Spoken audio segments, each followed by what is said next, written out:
I was sort of thinking, whoa, you know, what's happening here? We have a great technology. World's going decentral, especially for that. This technology is great. But here the guy's making the rules for how this would all work, and they don't even know what this is all about. So that's when I decided to really focus on that issue, where the approach is darn simple. Climate change, biggest problem.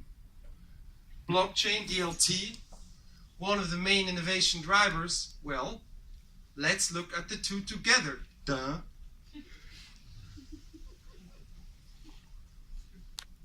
So that's how the Climate Ledger initiative got formed. That's sort of the first step. You create something very neutral and something very initiative-like, and you bring lots of partners, and you get the UN to support it, and you get some countries to support it. And that's what happened with Climate Ledger. Switzerland and Liechtenstein governments are currently financing this. Liechtenstein, ex-Liechtenstein government just walking in the room. Hello, Sven. Timely. And we set up this initiative to basically look at this very long term. We were here in May in Bonn to make a partnership with the UN, and we set it up in such a way that this is really a long-term effort. Right now, my colleagues, probably Sven has just met somebody in this respect. We're trying to get more governments to finance with a main objective to A, do research, run a research agenda, source some funding and enable others to do research. And we run this agenda with the guys over there and with the innovation community in the market. So innovation and regulation coming together and thus defining a research agenda. Where should we focus our efforts? The same thing we do on the innovation side. So we want to prepare for use cases to be financed, again with an agenda that we both feedback with the regulatory side, the negotiators, as well as with the innovation community side, the academics, the startups, and the big companies. We run an agenda, we publish, somebody can submit a use case, we're financing it, we're coaching it, so that we're at this regulatory innovation intersection. The third aspect of Climate Ledger is the call out, the awareness. I told you they didn't know anything about blockchain. You know, that's why we rented this boat. Because it's like in front of them. And we had a press conference, and they will know about blockchain now. It's kind of in your face. And that's important because there's many issues. There's, well, I'd say 50 odd press conferences a day during those 2 weeks. So it's difficult to fight for attention. That's why I really ask you to sort of support the media, the hashtags, the tweets, that it's out there. That's a big part of what we're doing here the first year. Raise this awareness. And that's, of course, where the hack comes in. Symbolically speaking, we have the regulators over there. This is us guys. Well, it's another photo, but yeah, this is us guys. And we have Hack for Climate that basically merge these things, work at this intersection, and bring concrete, specific results. For those who don't know how we started, did 17 workshops. Some of you who participated in 17 different countries. We have a super photo from the one in Bangalore. Guess who arranged that? We had one in South Korea that looked funny when I got it, and I was really proud to see it like this. But we did 17 of them in order to raise the issue of climate with the DLT community. Because we found that not everybody in DLT was so keen on doing stuff with climate. We found that many people thought this is really sort of regulatory infected and there's so many rules and it's not sexy and rather do another casino. But maybe not. Maybe the climate issue is really the key issue to address. And maybe if things go decentral, then we should apply solutions to really, really support that. So, the workshops, then the application, you know that. We got about 500. We selected the top 100, and we, towards everybody, say we have really great talent, and yes, that's you. And that's the hope, that we bring great people together who really put their minds behind this issue. And we don't just do it online, at least for the first year, but we bring you together to see each other because we think it's important that you exchange information, that you sort of feedback these issues, work with us on this cutting, if not bleeding edge that we're all at. Yeah, it was bleeding edge a couple of times in the last few weeks, but that's another subject. Okay, a few stats. We're really surprised by the great quality of applications that we got. You see a list here of some of the companies you guys work with or have been working with. They're great names, you know, the World Bank, Goldman Sachs. If you're in climate space, CDP is important. There's many, many good applications we received, and we're super proud of that. And I'd like to thank you very much to give us a bit of confidence in this process. It's really, really important. You're the key part of this. This is interesting, and many people wanted some more details of that, and they will want that in the new year as well. So this is the list of the cities where you guys come from and the countries where you guys come from. Now, this is, the first time around, and that's going to be different. There's not always going to be like this. So those of you from the US, don't be too proud. But it does show that these places are places where a lot of innovation, a lot of interesting stuff is happening anyway.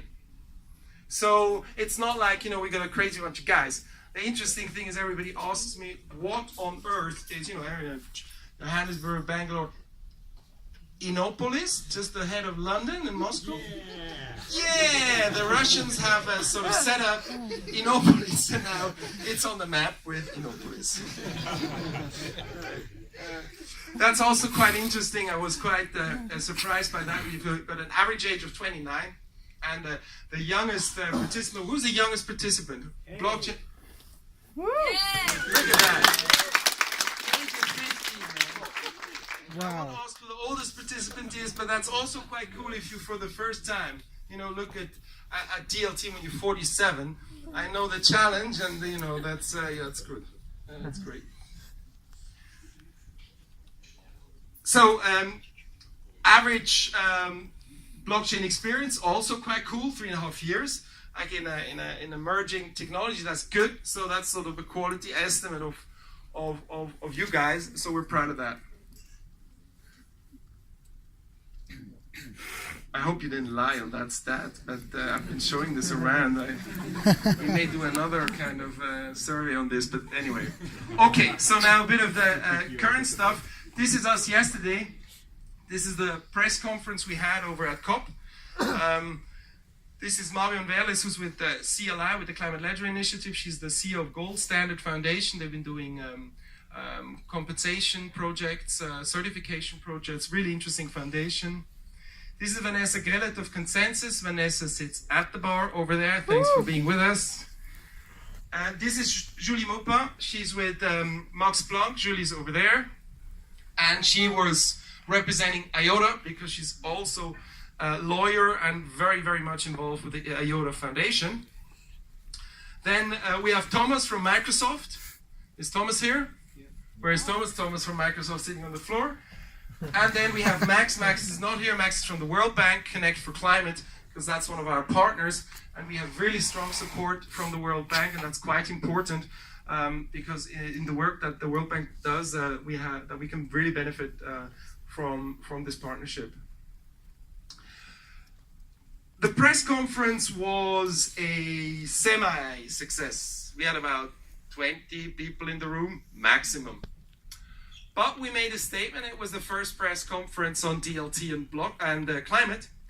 And judging from the tweet, my best ever, really proud, 221 likes and 114 retweets. For some of you guys, this is probably puny, but for me, that was quite, I was really proud. So I thought, this is probably to do with the companies that we did manage to bring together, and not just the companies, we also have some excellent foundations that support us in this. This is the beginning now. I told you it's been difficult, but I think it's quite a good beginning we had yesterday. Game's not over yet. From now on, you're in charge. Because now It's about the solutions that we talk about, the concepts that we define together, the way we build up this community together. That's what it's all about now. And I'm only going to speak 5 or 10 minutes more, don't worry, and then it's dinner time. But just very briefly, our challenge areas. I'm going to voice my personal view now to motivate you in this direction. And you don't have to believe me in this. You should check it up. But I want to give it to you because that's sort of one of the things why I'm doing this. The first area is identification and tracking. I think we have not seen anything yet. It should be possible to track down every single GHG molecule being emitted. We want to know where things are. If it's not in the air, we track it when it comes out of the ground. But I think it should be possible to really leapfrog in a space where now, for some project, let's call it in Indonesia, you hire a German consultant who flies there and makes a rough estimate of what may be happening if you do this project. So I think we can really do a huge leap forward in identification and emissions. So that's an area we want to focus on, an important area. The second one, carbon pricing, is one of my dearest subjects because I think it's just pure and simple logic that we have a problem. If we have a problem with GHG emissions, we're supposed to put a price on it.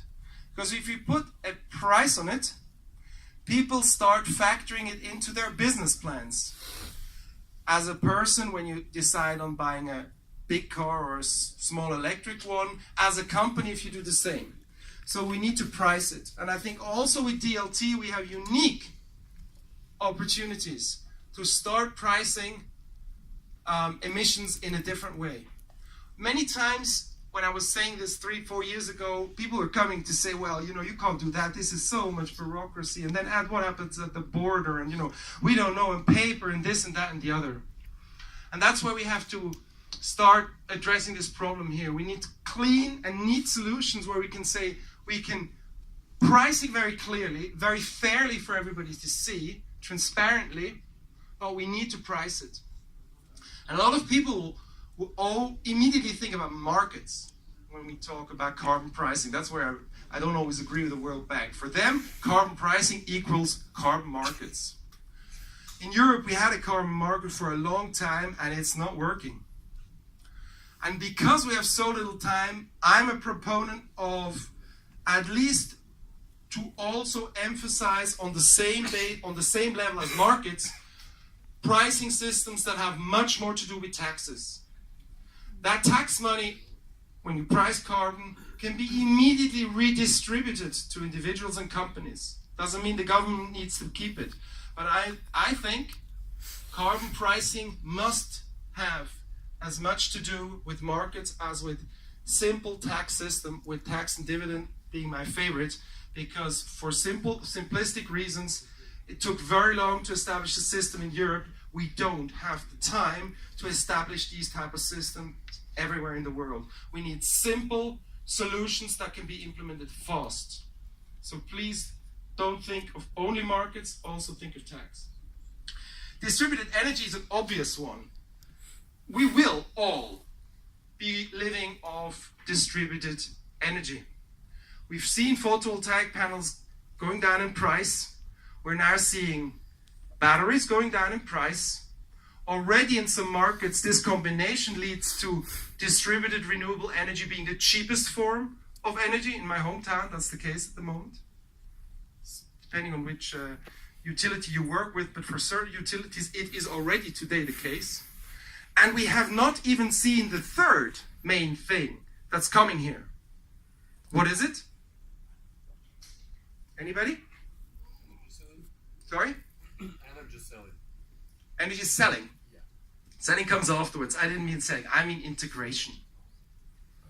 I believe that as important as it was to see solar panels developing and reducing in price, as important as battery technology getting cheaper, as important will integration be. Because you will have energy being produced pretty much everywhere. Windows can do it, roofs can do it, even surfaces like roads can produce energy. So if you ask some of the clever experts, in my view today, there are even people who say energy is going to be free in 10, 15 years. It's going to be all around. We don't have a problem of having not enough energy. We need to produce this in the right way. And of course, if you think of what I said at the beginning, biodiversity, land, integrated photovoltaics is of course a very, very smart way, because we use the same surface that we use anyway. That's a smart way of going about it. Sustainable land use. That's a complex area, but there I think one of the key areas to look at is finance. Right now you have rich countries in the north sending money to the south so that not so rich countries in the south don't cut their forest, simplistically. Now, that works quite well, but it's government programs, it's slow, and it's only a limited amount of money. If we can create systems where my grandma can give us to the grandchild a present of a square meter of land somewhere in Bolivia, and allow distributed type finance for land use, for conservation, I think we can make a big step forward in that domain as well. Land use is hugely important, and I believe DLT is very important in connection with it as well. Last one, the anything goes is obvious. This list is not conclusive, so we wanted to open it up, and we had interesting suggestions. We'll get to that tomorrow. But last one is transport. And also on transport, I think it's very, very, very clear where we're going to go. I think all our transport is going to be electric. The last area where this is difficult is large ships like this one and planes. A couple of months back, EasyJet announced in 10 years, flights under 2 hours will be fully electric. There's many companies already developing drones, of course electric. And I even think that on the long-haul flights, we'll have solutions that in the core are electric. Maybe you carry some hydrogen that you then turn into electricity while you're on a long flight. The same you could do on sea. But I think in transport, everything is going to be electric. And if it is electric, and if we have to work with it connected to energy, connected to the house, to charge, to exchange, then again, we're very much a DLT. And if you think a little bit further and talk about ownership, we used to all own our own transport means. And I think that's a thing of the past. I'm just in the middle of this generational thing where I think I'd like to own my car myself kind of thing. But really it doesn't make sense. Because this one asset car that uses so much resources can be shared. And if we have shared ownership for this type of infrastructure, we go much better in terms of sustainability. And therefore also in mobility, I think, distributed systems will be the future, and we have lots to add there. So that was kind of the formal part, and I just want to give you a few pictures to round this off of a real project, because I've been sort of speaking without much evidence here, but just sort of real world project from where I come from, half an hour from my house from my apartment in Zurich. This house was built, it looks pretty much like a normal house, but it ain't.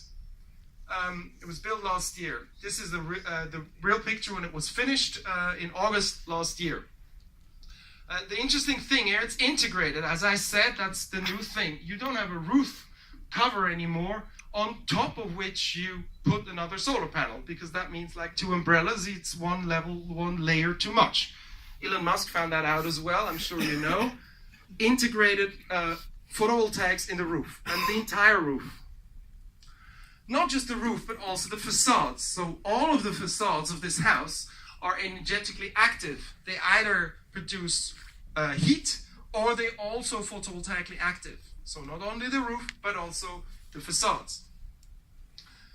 In the cellar, of course, there is no oil or gas or anything ugly like this anymore, but there's a bunch of batteries to balance day, night, and a few days up and down with or without sun.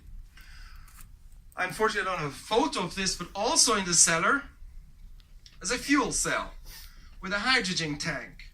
Because the house has so much photovoltaic surface that it produces so much energy that it can not just balance a few days with a battery, but it can actually produce in summer enough energy for the house and its inhabitants to use in winter.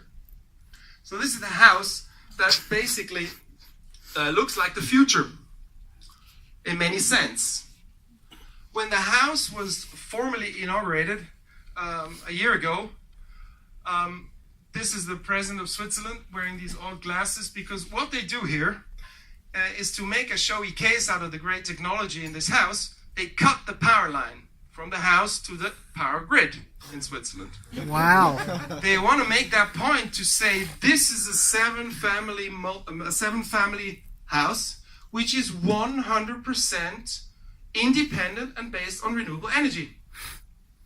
But if you think of this is not really smart, because there are days where the people in this house may be on vacation and the people across the road are just all blowing their hair or charging their electric cars. So to be off the grid just because you're very sustainable is not smart at all.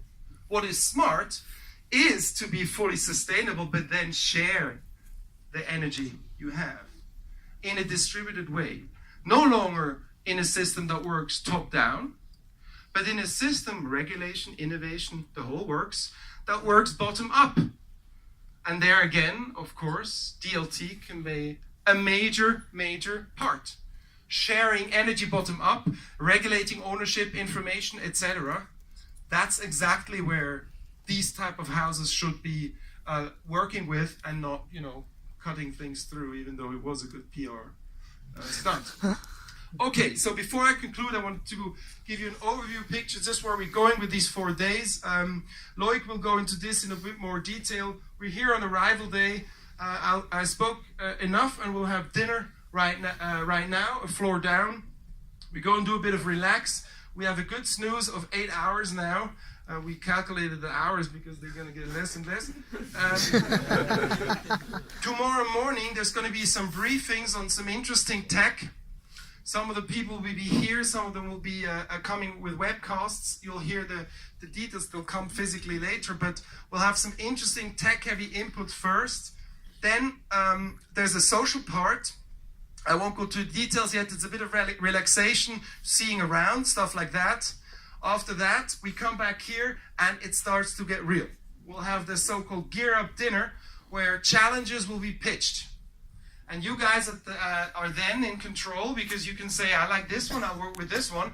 And if nobody likes a particular one, then it's out of the window. So it's this session where people pitch, sponsors pitch, you pitch, and you choose. And then in the course of what we call this hack up, we have a team formation effort going on, so that no later than 2 a.m. in the morning, we kind of know which specific challenges we're going to go for in the main hack session that follows then. So after another bit of sleep, we're going to have some question time, some panels, some keynotes, and then we have a 24-hour hackathon. For those who are not participants, that's also where some one-to-one meetings can happen during that time. Once the hack is finished, bit of relax, bit of lunch, then jury meetings where you guys pitch. The pitching here is, we had to reduce the prize money almost to zero, so that's the bad news. The good news is there is still going to be a really cool prize, because the ones that get chosen can go over to the conference, get a temporary pass, and present these cases inside the conference here in this slot on Thursday afternoon. After we're through with the pitches, we deserve a celebration dinner. We'll have some very, very interesting guests coming to that dinner. We then have a party, as long as we want. Bit of sleep, and then the last formal program element is the farewell brunch, where, as I explained before, we take off with the boat, do the media picture, make sure this awareness message comes all about. And now, before I conclude, I want to make something very clear here, in the sense that this is not going to be perfect. It's the first time we're doing this. It's in fact the first time a hackathon is linked to the climate conferences. So it's really new land. Bear with us in this respect. It cannot and should not be perfect because we want to continue with this. Maybe not, another 50 years going back to the New York Times article, but for 5 or 6 or 7 years, we want to continue with Hack for Climate. So if everything goes well, there is going to be a Hack for Climate 2018. For those of you who are interested, it takes place in Poland. 250 kilometers down from Warsaw is Katowice. Is that right? Anybody from Poland?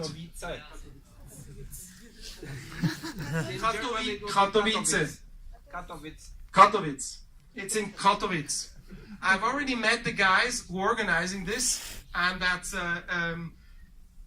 encouraging to see the press conferences already borne fruit there. They want us to do a hack in Poland.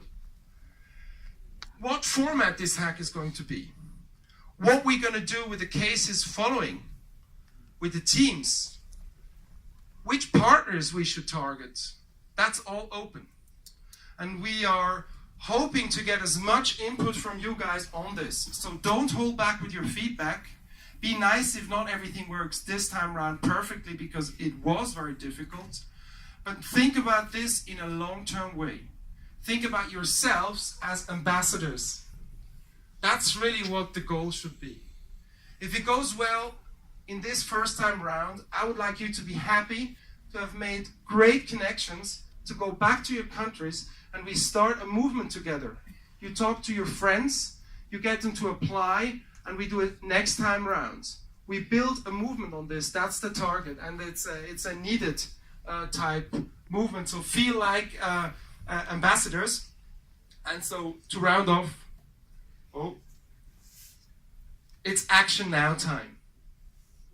Action now. We need to do it. Let's do it together. In climate speech, we should with DLT increase ambition. That's the speed. We can increase transparency. That's what everybody talks about over there. We've got exactly the right answer for that. And we can say, yes, if we increase transparency, we increase stakeholder involvement. That's another term from over there. We motivate other people. And that means with this stakeholder involvement, more resilience, better systems, a better way to go forward. With this, I'd like to close. I thank you for listening such a long time. I hope it wasn't too boring and gave you a bit of inspiration to think further and think yourself further. Have a good dinner, and thanks a lot for your attention.